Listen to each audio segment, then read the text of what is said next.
Well, what is the story behind Una Paloma Blanca? Well, it all started with buying a recorder, you know, a wooden flute. Because I thought, well, it could be a nice sound for the band. And one of the first things I could play was the intro of Paloma Blanca. And in that time, we needed an instrumental song as the last one on the album. But when we recorded it, all the studio musicians, they said, this is a nice song, this is great. And normally, they don't say anything, because they go from one session to another.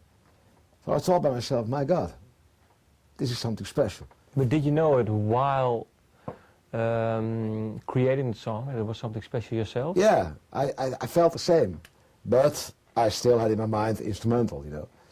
And then I wrote the lyrics on it. And I remember the first time we played it live, people were asking 5 or 6 times to play it again, and nobody knew the song. So I thought to myself, this must be the new single.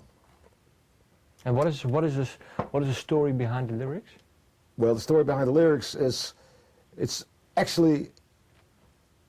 about a South American Indian, a farmer, who wants to be free from his slavery. Slavery, is that English? Slavery. Slavery, yeah, from his slavery. And that's the story. He wants to be free, fly like a bird over the sky. The good life, you know. And so we went to the record company and said, okay, this must be the new single. But they said, no, we don't see it. It's too long, the intro is too long, got 2 modulations, and it's not commercial enough. So there was a big struggle. But at last they said, okay, we do it. And I think in 3 weeks it became #1 in Holland. But record companies abroad, they didn't want to release it of the same reasons. And then my manager, Buijs, he went to Warner Brothers Germany, and the director there, Mr. Siegeloch, heard it the first time, and he said, this is a #1 hit for Germany, absolutely. And he was right.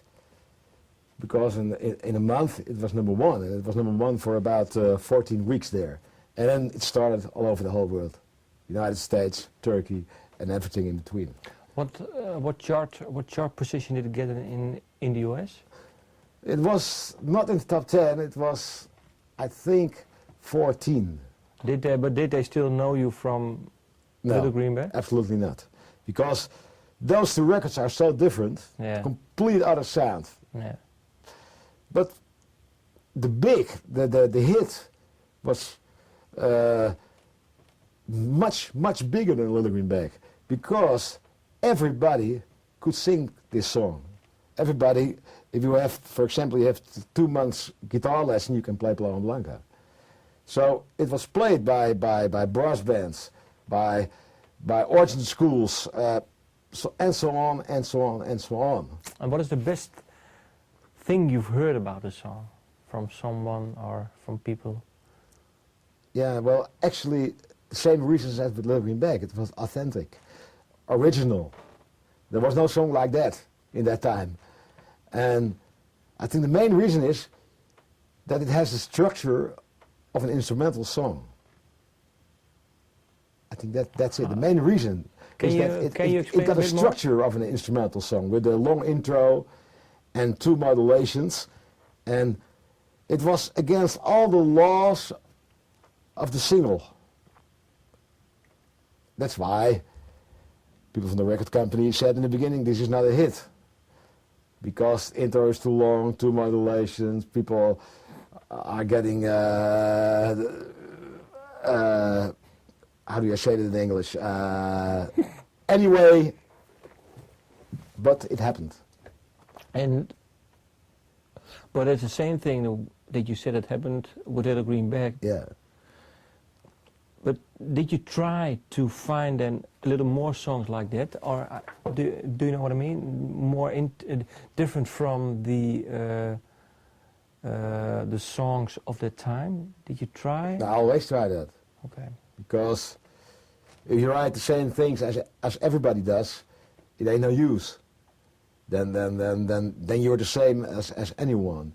You must not be a follower of trends. You must be a trend by yourself. Yeah. And that's the only way to have success, I think. That's a nice ending. Okay. Thank you. Thank you very much.